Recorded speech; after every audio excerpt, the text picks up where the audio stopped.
as elemental magic. We'll get into that in a little bit. But the four elements are earth, air, fire, and water. They represent the 4 points of the pentagram. And then we have what's called a fifth element. And the fifth element is ether, or the spiritual world. So here we have the 4 representing mankind, and the fifth part representing the spirit realm. This is Daniel chapter 2, the fusion together of the 2 kingdoms, the iron kingdom and the clay kingdom, the 4th kingdom, principalities, powers, rulers of darkness, spiritual wickedness in high places, that kingdom coming down to fuse with the seed of mankind. So here we have the 4 points represented by the 4 elements of earth, air, fire, and water. And by the way, those are all opposites. And then the fifth one, rising up out of them, ether, or the spirit realm. Albert Pike refers to this in Morals and Dogma as Azoff. Here is a picture of Azoff. Notice that it is a fusion of things that are opposite, male and female, together. Now remember, back in the late 80s or early 90s, there was a kids cartoon that came out called Captain Planet. This was all about environmental worship, but it was also about the rise of the Antichrist, the fifth thing, the ether rising up. It was about the rise of the Antichrist in the last days. Here you have 5 children that are selected and brought together by Gaia, the goddess of this world, Mother Earth. Her real name is Mystery Babylon the Great, the mother of harlots and abominations of the earth. Gaia hates what evil mankind is doing to her planet. So she summons these 5 teenagers, and when they join their forces together as a pentagram, then Captain Planet rises up out of the underworld and is the savior of planet Earth. This is a picture of the Antichrist rising up out of the pit. Revelation chapter 9, verse 5, he is rising up. He is the king of the bottomless pit called Abaddon and Apollyon. Here we have a cartoon based upon elemental magic called Avatar, the Last Airbender.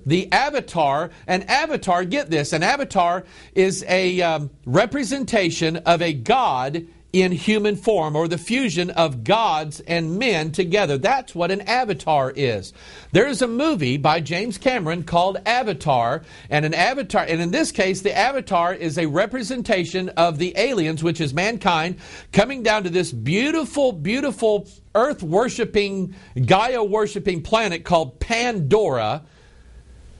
It's amazing what's going on in all these movies today. But in this kids cartoon, Avatar, the Last Airbender, which, by the way, there's going to be a movie coming out this year concerning this cartoon, these avatars are gifted in using the powers of the forces that they are part of: earth, air, fire, and water, elemental magic, joining together to bring about the kingdom of the Antichrist in the last days.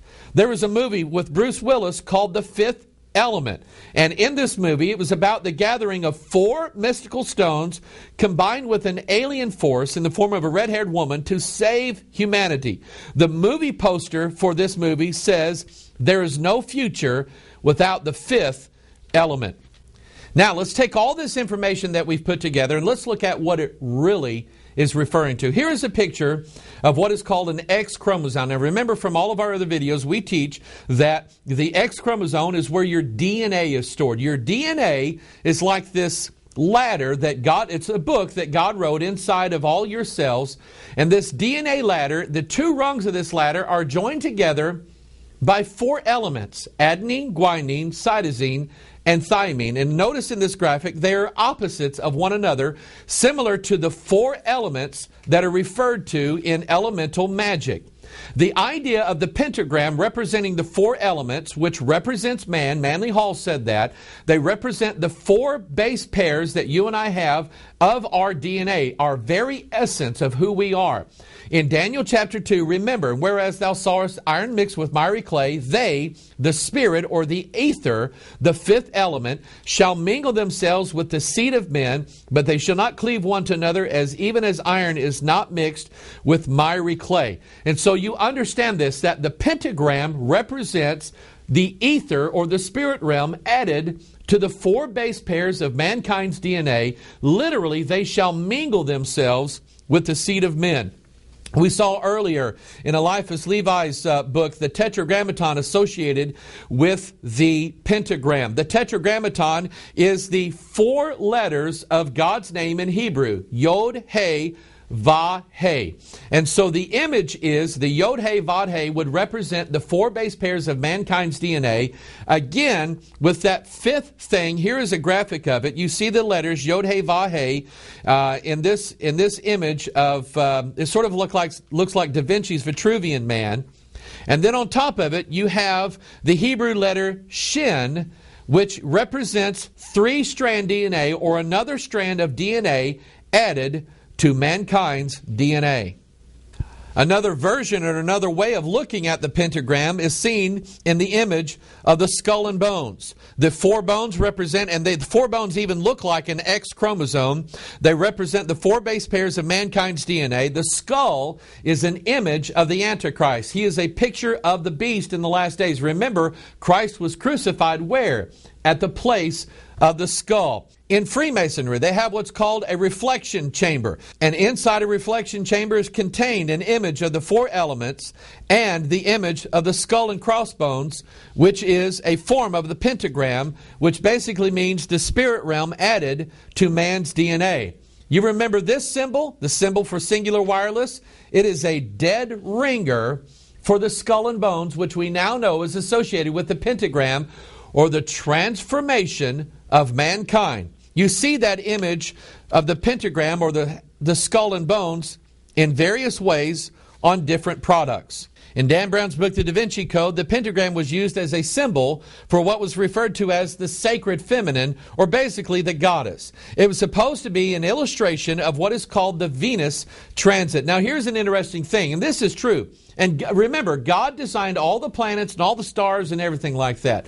The planet Venus, which is commonly referred to as the morning star, the planet Venus, over an 8-year period, draws in the night sky and in the morning sky the image of a 5-pointed star. During that 8-year time, drawing that 5-pointed star, it revolves around the sun exactly 13 times. Now here's the interesting part, is that all of these numbers and all of these elements, number one, I believe correctly point to Christ. He is the morning star rising up in the morning, the number 5 being his number for grace and his sacrifice and the Prince of Peace, and the number 13 being basically you have 12 disciples and Jesus being number 13.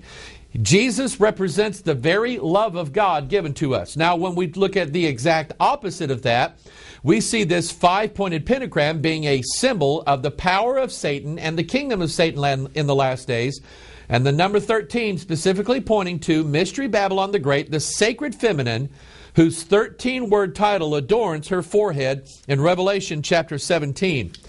This pentagram is highly associated with the sacred feminine religion called Wicca.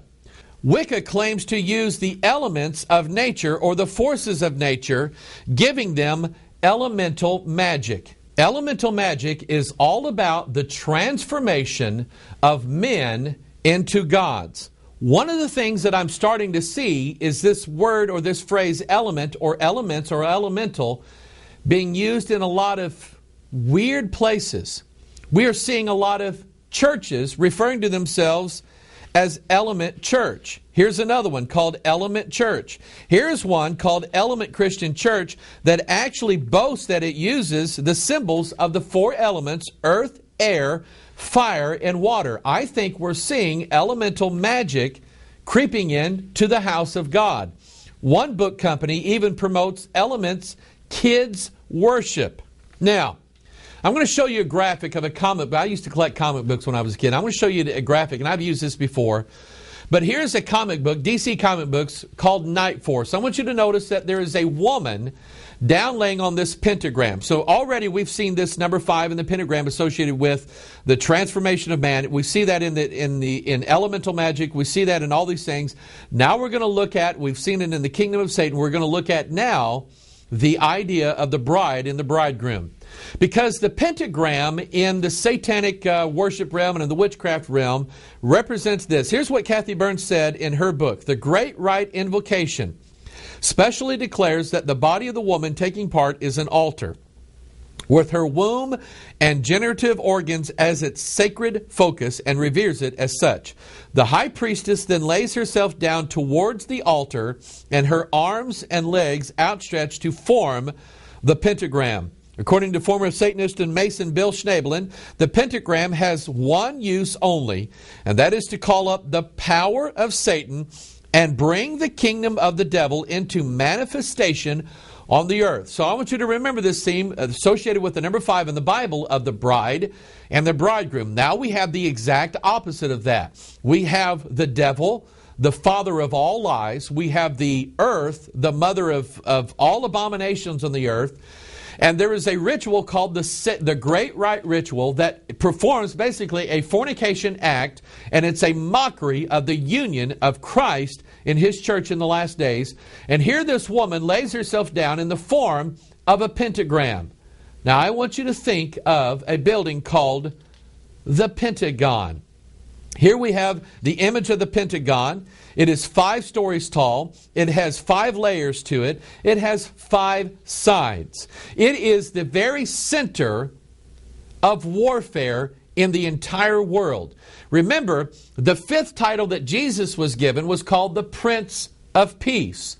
In this case, the Pentagon, the pentagram, represents the king of warfare, or the king of nation against nation and kingdom against kingdom in the last days. If you remember, here's this clip of President Dwight Eisenhower just before he left office, warning about the power that the Pentagon had. We have been compelled to create a permanent armaments industry of vast proportions. 3.5 million men and women are directly engaged in the defense establishment. The total influence, economic, political, even spiritual, is felt in every city, every state house, every office of the federal government. We recognize the imperative need for this development, yet we must not fail to comprehend its grave implications. In the councils of government, we must guard against the acquisition of unwarranted influence, whether sought or unsought, by the military-industrial complex. He calls it the military-industrial complex and warns that it has and is gaining too much power on planet Earth. I agree with him because of the symbolism that's associated with it. One of our watchers sent me this, didn't even know I was working on this, sent me this graphic. Lockheed Martin is a Pentagon contractor. They build all the planes and whatever things for the Pentagon. Notice their logo on their website. They use the 5-pointed pentagram, and they say, "We never forget who we're working for." Now, an interesting thing is that the groundbreaking ceremony for the Pentagon was on September 11th, 1941. Exactly 60 years later, you have a ritual taking place. You have the image of the male, which is the airplane, or some say it was a rocket, piercing through the Pentagon building, performing the Great Rite Ritual on a grand scale. Now, the purpose of the Great Rite Ritual, with fornication being involved, is to bring in the Antichrist in the last days. It is a mockery of the union of the bridegroom and the bride, here pictured as Osiris, the sun god, and Isis, who is Gaia, who is Diana, who is Mystery Babylon, them joining together to form their son, Horus, who